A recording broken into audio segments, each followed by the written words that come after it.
नमस्कार साथियों, आज हम पढ़ेंगे भूगोल का अध्याय 5 जिसका नाम है उद्योग। अगर अपने बात करें कि उद्योग होते क्या हैं, तो उद्योग वह स्थान है जहां किसी पदार्थ का रूप बदलकर उसे अधिक उपयोगी व मूल्यवान बनाया जाता है। उसे हम क्या कहेंगे? उद्योग। उस स्थान को क्या कहेंगे? उद्योग। जैसे कि यहां देखें कि उद्योग का संबंध आर्थिक गतिविधि से है जो कि वस्तुओं के उत्पादन, खनिजों के निष्कर्षण।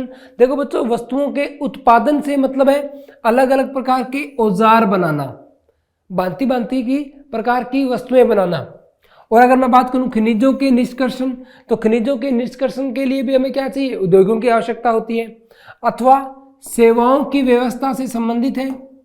इस प्रकार लोहा इस्पात उद्योग वस्तुओं के उत्पादन से संबंधित है, यानी कि विभिन्न प्रकार के औजार बनाने में, विभिन्न प्रकार की मशीनें बनाने में आदि के अंदर हम यूज करते हैं, उपयोग करते हैं लोहा और इस्पात। ऐसे ही कोयला खनन उद्योग कोयले को धरती से निकालने से संबंधित है, जैसा कि यहां बताया गया है कि खनिजों के निष्कर्षण, तो यह भी क्या है? एक उद्योग है। उसी तरह पर्यटन सेवा देने से संबंधित उद्योग, वो भी क्या है? एक उद्योग के अंतर्गत आता है। अब हम देखते हैं उद्योगों का वर्गीकरण कि उद्योगों को किन आधार पे बांटा जा सकता है। तो उद्योगों को हम दो भागों में बांट सकते हैं। सबसे पहले कच्चे माल के आधार पर, आकार के आधार पर और स्वामित्व के आधार पर। स्वामित्व का जो भाग है ये मोस्टली कच्चे माल और आकार, इन दोनों पर ही निर्भर करता है, इसीलिए हम इन्हें बोलेंगे दो भागों में बांट सकते हैं। आगे हम देखते हैं।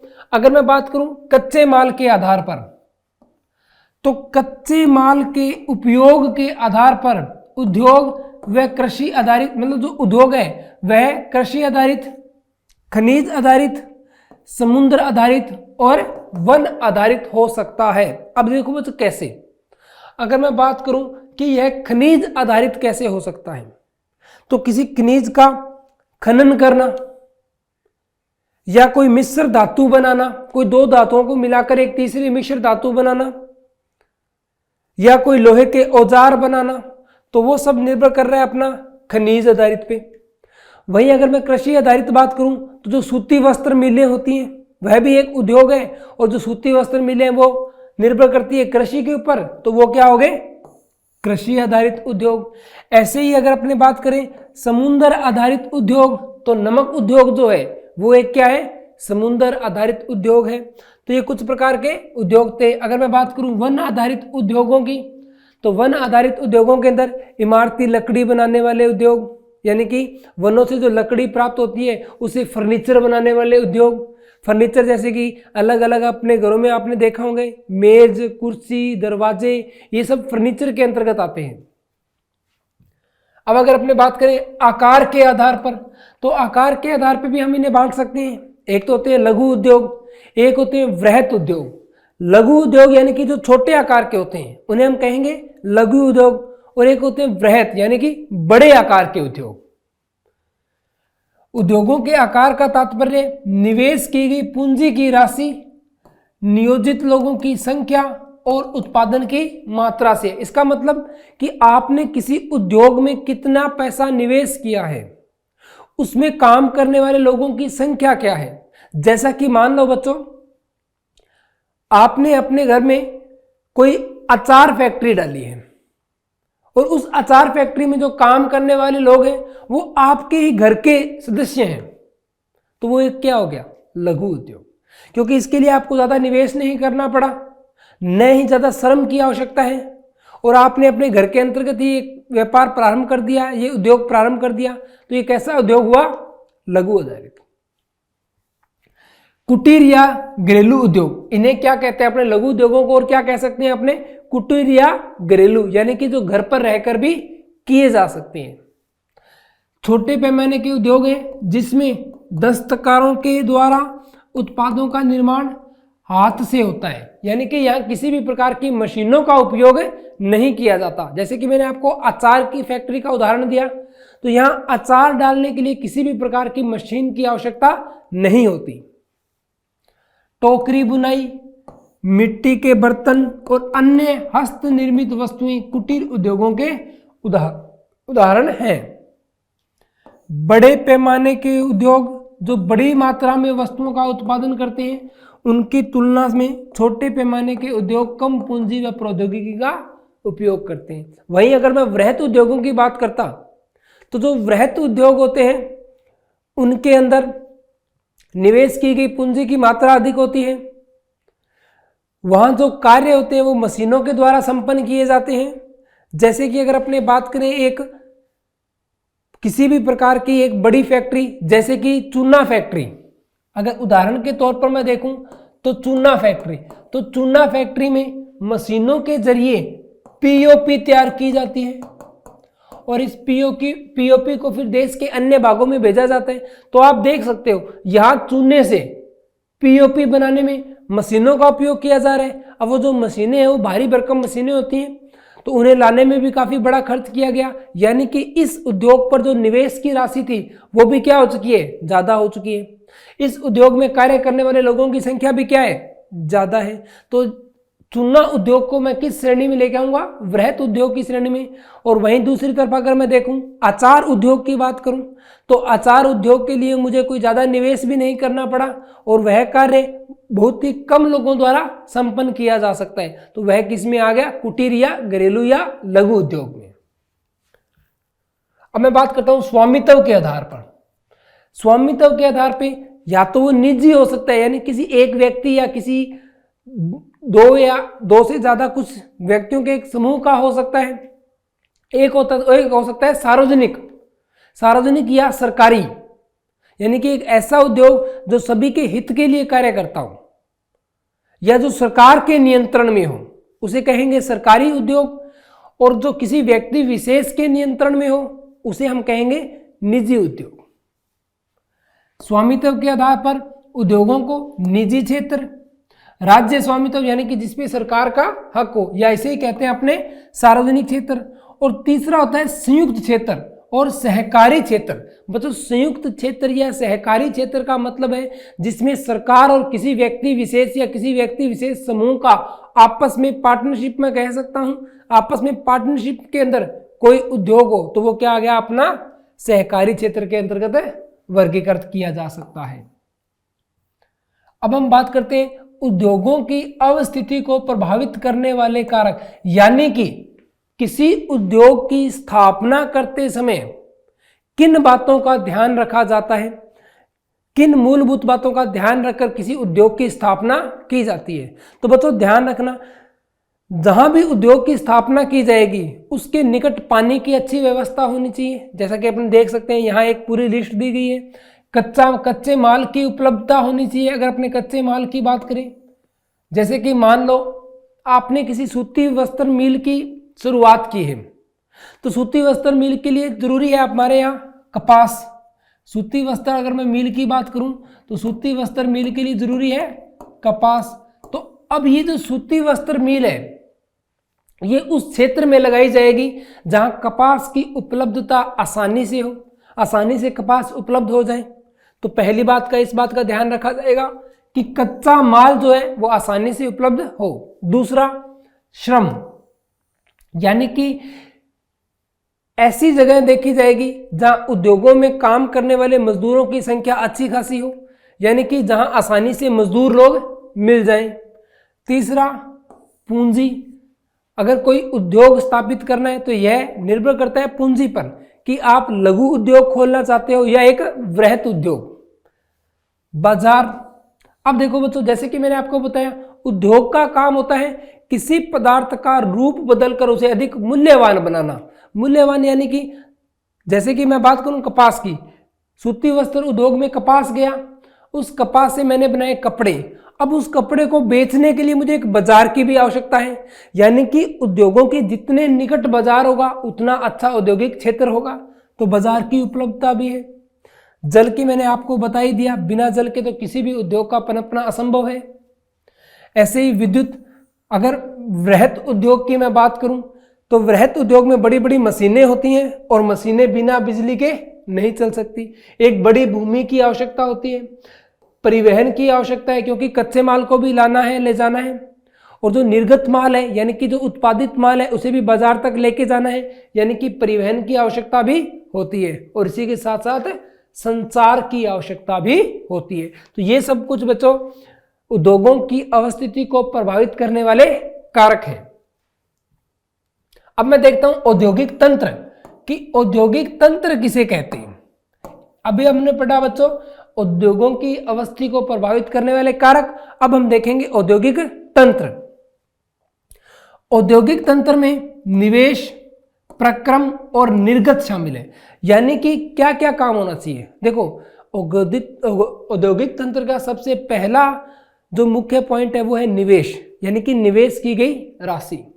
दूसरा इसका है प्रक्रम, यानी कि किसी पदार्थ का कैसे रूप बदला जाए, उसके लिए कौन सा प्रक्रम अपनाया जा रहा है, कैसे एक नया पदार्थ, एक नया उत्पाद तैयार किया जा रहा है, उसे हम कहेंगे प्रक्रम। जैसे कि अगर मैं बात करूं कपास मिल की या सूती वस्त्र मिल की, तो वहां कपास लाया गया, फिर कपास को एक ऐसे प्रोसेस से गुजारा गया जिससे वो क्या बना, सूती वस्त्र उद्योग या सूती वस्त्र के रूप में उसने अपना रूप बदल लिया। और उसके बाद लास्ट में है निर्गत। निर्गत यानी कि उस कपड़े को बाजार में बेचना। तो इन तीनों चीजों को मिलाकर बनता है अपना औद्योगिक तंत्र। निवेश में कच्चे माल, श्रम, भूमि की लागत, जल की उपलब्धता, परिवहन, विद्युत और अन्य अवसंरचनाएं शामिल है। जैसे कि निवेश, तो निवेश सिर्फ राशि पर निर्भर नहीं है, जो एक श्रम निवेश है यानी कि मजदूरों की आवश्यकता भी होती है, तो वो भी एक प्रकार का निवेश है। जल की आवश्यकता है, वो भी निवेश है। ऐसे ही निवेश के बाद मान लो आपने किसी उद्योग के अंदर सभी प्रकार का आवश्यक निवेश पूरा कर दिया, तो निवेश को पूरा करने के बाद अब प्रारंभ होता है प्रक्रम, यानी कि कच्चा माल जो था अब उसका रूप बदला जाएगा और उसके रूप को बदलकर एक उससे मूल्यवान पदार्थ प्राप्त किया जाएगा। प्रक्रम में कई तरह के क्रियाकलाप शामिल हैं जो कच्चे माल को परिष्कृत यानी कि उसका रूप बदलकर परिष्कृत माल में परिवर्तित करते हैं। परिष्कृत माल का मतलब है बच्चों एक ऐसा मूल्यवान पदार्थ, यानी कि जो अगर मैं उपयोगिता के माध्यम से देखूं तो उसकी जिसकी उपयोगिता काफी ज्यादा हो, ऐसे माल के अंदर उसको बदला जाएगा। और निर्गत का मतलब जो अब माल बन चुका है, परिष्कृत माल जो है उसे बाजार के अंदर बेचना। तो निर्गत अंतिम उत्पाद और इससे अर्जित आय है। तो ये सब जो प्रोसेस थे बच्चों, निवेश, प्रक्रम और निर्गत, ये सभी भाग हैं औद्योगिक तंत्र के। अब मैं बात करता हूं प्रमुख उद्योगों का वितरण, कि उद्योगों का वितरण किस आधार पर किया जाता है और कौन कौन से उद्योगों के लिए कौन सी चीजों की आवश्यकता है। जैसे कि विश्व के प्रमुख उद्योग लोहा इस्पात उद्योग, सूती वस्त्र उद्योग और सूचना प्रौद्योगिकी उद्योग हैं। और पहले हम पढ़ेंगे लोहा इस्पात उद्योग, यानी कि वे कौन से स्थान हैं जहां लोहा इस्पात उद्योग लगाए गए और इनके पनपने के लिए किन प्रकार की परिस्थितियों की आवश्यकता थी। यह एक पोषक उद्योग है जिसके उत्पाद अन्य उद्योगों के लिए कच्चे माल के रूप में प्रयुक्त होते हैं। यानी कि मान लो आपने एक खनिज लिया और वो खनिज था हेमेटाइट यानी कि Fe2O3, और इस खनिज से लोह तत्व को अलग किया यानी कि यहां से लोहा बनाया। अब बच्चों जैसे कि आपको पता है बहुत सारी मशीनरी को बनाने में, बड़े बड़े यानों को बनाने में धातुओं की आवश्यकता होती है। पहले उद्योग में मैंने इनको परिष्कृत करके यहां से शुद्ध धातुएं प्राप्त की, और वो जो शुद्ध धातुएं किसी अन्य उद्योग के लिए कच्चे माल की तरह प्रयोग में लाई जाती हैं। इस्पात कड़ा होता है यानी कि मजबूत होता है और इसे आसानी से काटा और आकार दिया जा सकता है, अथवा इससे तार बनाए जा सकते हैं। आपने बिजली के तार देखे या अन्य तार भी जो देखे हैं, कंटीले तार जो होते हैं वो लोहे के या इस्पात के बने होते हैं। एल्यूमिनियम, निकल, तांबा जैसी अन्य धातुओं को थोड़ी थोड़ी मात्रा में इस्पात में मिलाकर इसकी मिश्र धातुएं बनाई जा सकती हैं। जैसे कि बच्चों मैं आपको बताऊं पीतल, बच्चों पीतल जो है यह तांबे वह जिंक से मिलकर बनी होती है। तो जब किसी धातु को या किसी पदार्थ को बनाने में एक या एक से अधिक धातुओं को मिश्रित किया जाए, यानी कि एक से अधिक, यानी कि दो या दो से अधिक धातुओं को मिश्रित किया जाए, तब जाकर क्या बनती है हमारे पास मिश्रित धातु। मिश्र धातु इस्पात को असामान्य कठोरता, दृढ़ता और जंग प्रतिरोधक क्षमता प्रदान करती है। जैसे कि हम देखते हैं, अगर कोई चीज अकेले लोहे से बनाई जाएगी तो उस पर जल्दी जंग लगने के आसार होंगे, और जंग लगने के कारण वो जो वस्तु है जल्द ही क्या हो जाएगी, उसका निम्नीकरण हो जाएगा, वो खत्म हो जाएगी। तो उसे बचाने के लिए अगर उसमें इस्पात मिला दिया जाए तो अब उसकी जंग प्रतिरोधक जो क्षमता है वो बढ़ जाएगी। तो कहीं ना कहीं मिश्र धातुएं जो होती हैं उद्योगों को एक अलग रूप प्रदान करती हैं। आगे देखते हैं, 1800 ईस्वी के पूर्व इस्पात उद्योग वहां स्थित थे जहां कच्चा माल, विद्युत आपूर्ति और बहता जल आसानी से उपलब्ध थे। यानी कि उस समय परिवहन का अगर मैं बात करूं तो परिवहन को छोड़ दें तो इसके अलावा बाकी सभी चीजों की उपलब्धता उद्योग के नजदीक और समीप हो, ऐसी जगह देखी जाती थी। बाद में उद्योगों के लिए आदर्श स्थिति कोयला क्षेत्र के समीप, नहरों और रेलवे के निकट थी। यानी कि 1800 से पहले की मैं बात करूं तो जो उद्योग बसाए जाते थे वो ऐसे क्षेत्रों में बसाए जाते थे जहां कच्चा माल निकलता हो, यानी कि कच्चा माल निकाला और उसे उपयोग किया। पर थोड़े समय बाद ऐसी जगहों पर उद्योगों का लगना प्रारंभ हुआ जहां रेलवे लाइन्स हों, यानी कि अगर कच्चा माल कहीं दूर भी है तो उन्हें रेलवे के माध्यम से लाया जा सके, जहां प्रतिकूल परिस्थितियां हों। तो पहले सिर्फ कच्चे माल को देखा जाता था, विद्युत आपूर्ति को देखा जाता था।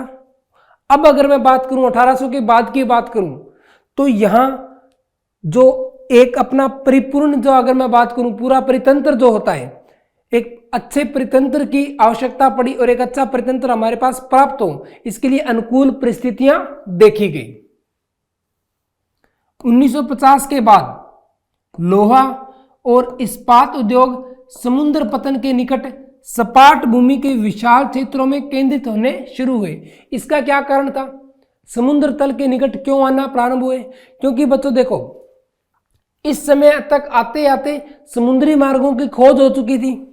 अब किसी भी अन्य देश से अगर कच्चा माल मंगवाया जाता था तो जैसे ही वो समुद्र के निकट आता तो वहां से परिवहन के खर्चे को बचाने के लिए उन्हें समुद्र पतन के निकट ही उद्योगों को स्थापित करना क्या कर दिया, प्रारंभ कर दिया। क्योंकि वहां से एक तो औद्योगिक क्षेत्र को पानी की आवश्यकता की पूर्ति होगी और दूसरा कच्चा माल जल्द उपलब्ध होगा।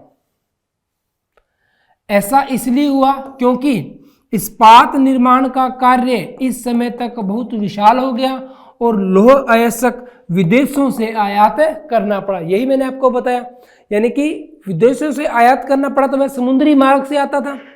तो समुद्री मार्ग से जहां बंदरगाह पर आया तो उसी के पास हमने क्या कर दिया, उद्योगों का निर्माण कर दिया, ताकि उस कच्चे माल को वहां से उठाकर कहीं अन्य दूर स्थान तक ना ले जाना पड़े। जमशेदपुर, बच्चों ये जमशेद जी टाटा द्वारा बसाया गया एक शहर है। हम इसकी बात करते हैं। जमशेदपुर 1947 से पूर्व भारत में केवल एक इस्पात का कारखाना था, Tata iron and steel company limited, यानी कि इसी को बोलते हैं बच्चों TISCO. Tata iron and steel limited company TISCO. यह निजी स्वामित्व, यानी कि इसके ऊपर जो अधिकार था वो किसका था, जमशेद जी टाटा का। तो यह निजी स्वामित्व में था।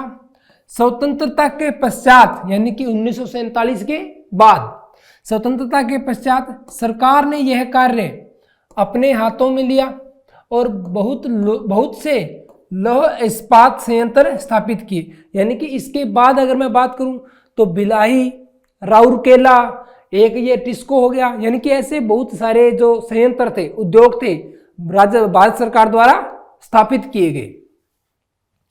झारखंड में स्वर्ण रेखा और खरकई नदियों के संगम के समीप साक्षी में सन 1907 में टिस्को की शुरुआत की गई। अगर टिस्को की शुरुआत की बात करूं तो यह सन 1907 में हुई थी और स्वर्ण रेखा के निकट, ताकि पानी की उपलब्धता बनी रहे।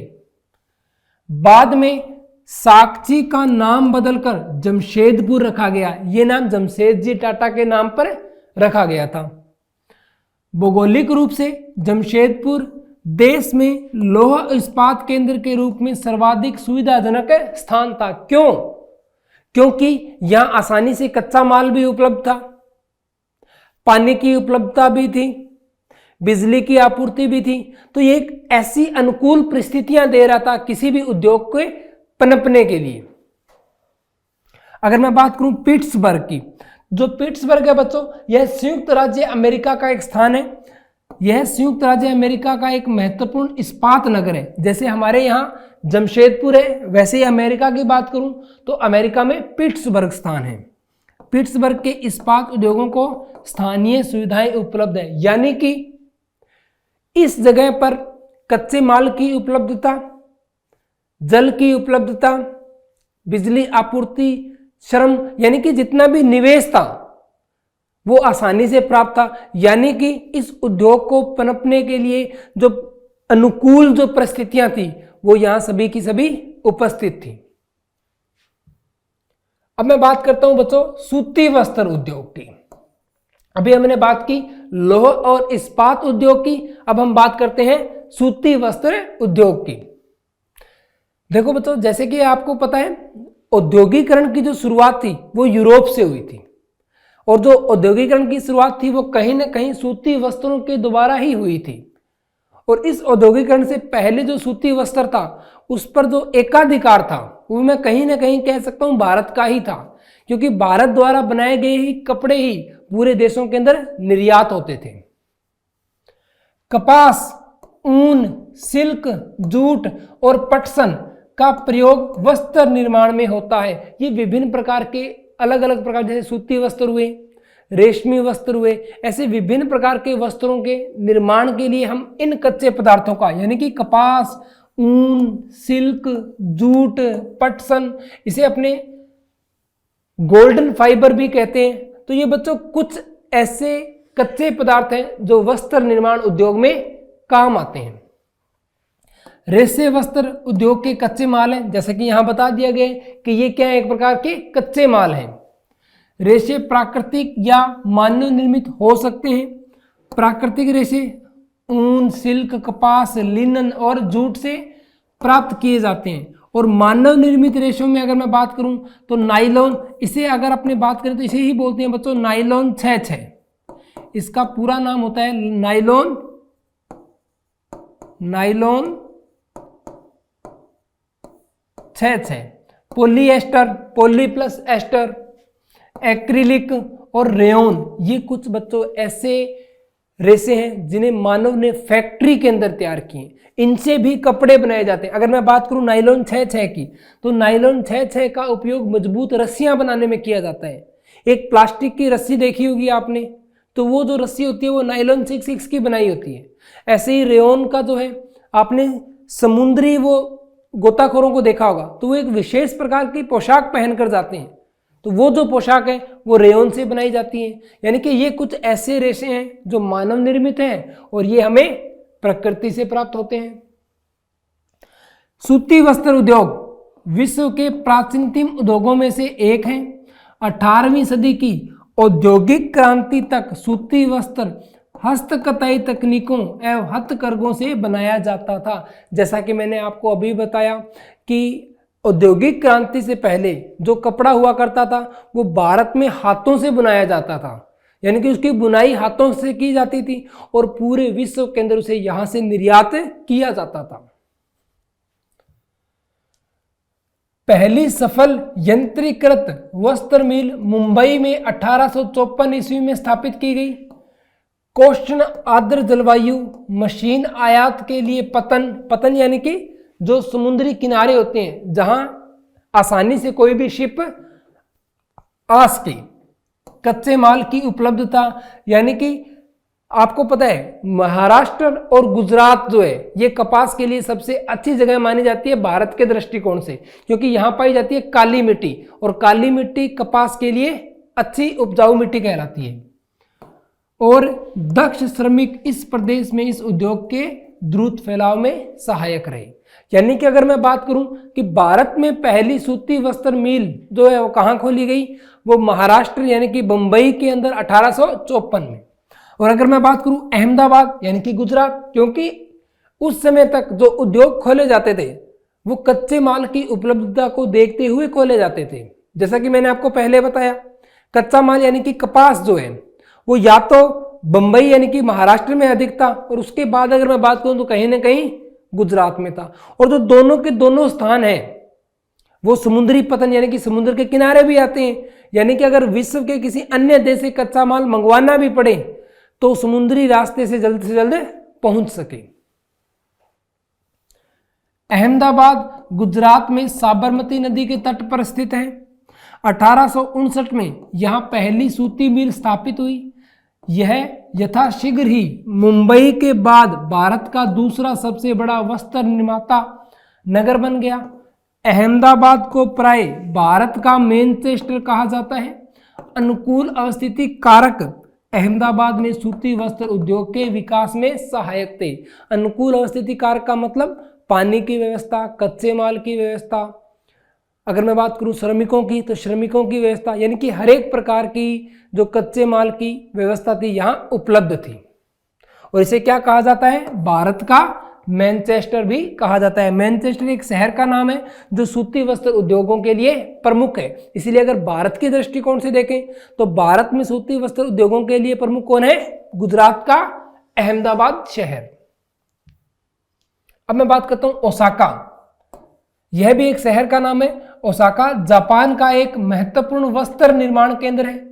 यह जापान का मैनचेस्टर है। देखो जैसे कि मैंने आपको बताया, मैनचेस्टर एक ऐसा शहर है जो सूती वस्त्र उद्योग के लिए प्रमुख है। तो सभी देशों के अपने जो वहां के महत्वपूर्ण जो शहर है सूती निर्माण वस्त्र उद्योगों की, तो उनकी तुलना की जाती है मैनचेस्टर के साथ, के नाम से भी जाना जाता है। ओसाका में सूती वस्त्र उद्योगों का विकास कई भौगोलिक कारणों से हुआ है। वही बात, वहां भी पानी की जो उपलब्धता है, कच्चे माल की उपलब्धता है, सभी प्रकार की उपलब्धताओं को देखते हुए वहां क्या किए गए? सूती वस्त्र मिलों को खोला गया है। ओसाका का वस्त्र उद्योग पूर्णतः आयातित कच्चे माल, यानी कि यहां जितना भी कच्चा माल है सारा आयात किया जाता है, यानी कि दूसरे देशों से भेजा जाता है। तो ये ओसाका जो है जापान का एक तटीय देश है, तटीय क्षेत्र है। तटीय क्षेत्र का मतलब जो समुद्र के किनारे बसा हुआ है। यानी कि अगर कोई बाहर से माल आयात किया जाता है तो समुद्री बंदरगाह पर पहुंचता है, और उसी बंदरगाह के नजदीक ओसाका शहर के अंदर विभिन्न प्रकार के उद्योग यानी कि सूती वस्त्र उद्योग बनाए गए हैं, के ऊपर निर्भर है। कपास जो है वो मिस्र, भारत, चीन और यूएसए से आयात की जाती है। और परिष्कृत यानी कि वहां से कपास के बाद जो सूती वस्त्र उद्योग बनाए गए या परिष्कृत उत्पाद अधिकांशतः निर्यात किए जाते हैं। यानी कि जापान जो है जितना भी कच्चा माल है उसे आयात करता है, उसका रूप बदल के उपयोगी और मूल्यवान पदार्थ में बदलता है, और उसके लगभग पूरे माल का क्या कर देता है? निर्यात कर देता है। यानी कि सिर्फ लाभ कमाने के उद्देश्य से यहां औद्योगिकरण किया गया है। तो बच्चों अब हम बात करते हैं सूचना प्रौद्योगिकी की। यानी कि जैसे कि अभी अपनों ने अलग अलग प्रकार के कारखाने देखे, उद्योग देखे, तो सूचना प्रौद्योगिकी भी एक प्रकार का उद्योग ही है। आइए जानते हैं इसके बारे में। सूचना प्रौद्योगिकी उद्योग सूचना के संग्रहण यानी कि इसको एकत्रित करके रखना, प्रक्रम यानी कि सूचना का रूप बदलना। जैसे कि आप किसी को मैसेज करते हो, चैटिंग करते हो आप किसी के साथ, तो आपने एक मैसेज भेजा, तो सबसे पहले वो मैसेज उसको अलग कोड में कन्वर्ट किया जाएगा, उसको संग्रहित किया जाएगा, फिर वहां से उसका कोड बदलकर जिसके पास आपने भेजा है उसके पास वापस वहां भेजा जाएगा। तो वो जो कोड बदलने का काम था उसे बोलते हैं अपने प्रक्रम। और तीसरा वितरण, यानी कि इसको जहां पहुंचाना है उस स्थान पर पहुंचाया जाए, वितरण को व्यवहार में लाते हैं। वर्तमान में यह उद्योग भूमंडलीय हो गया है, यानी कि एक बड़े स्तर पर फैल चुका है। बेंगलुरु, अगर मैं भारत के दृष्टिकोण से देखूं तो बेंगलुरु दक्कन का पठार में अवस्थित है। देखो बच्चों, भारत का जितना भी दक्षिणी भाग है उसके ऊपर लगभग क्या है, पठारी इलाका है, लगभग पठार है। उस पठार को बोला जाता है दक्कन का पठार।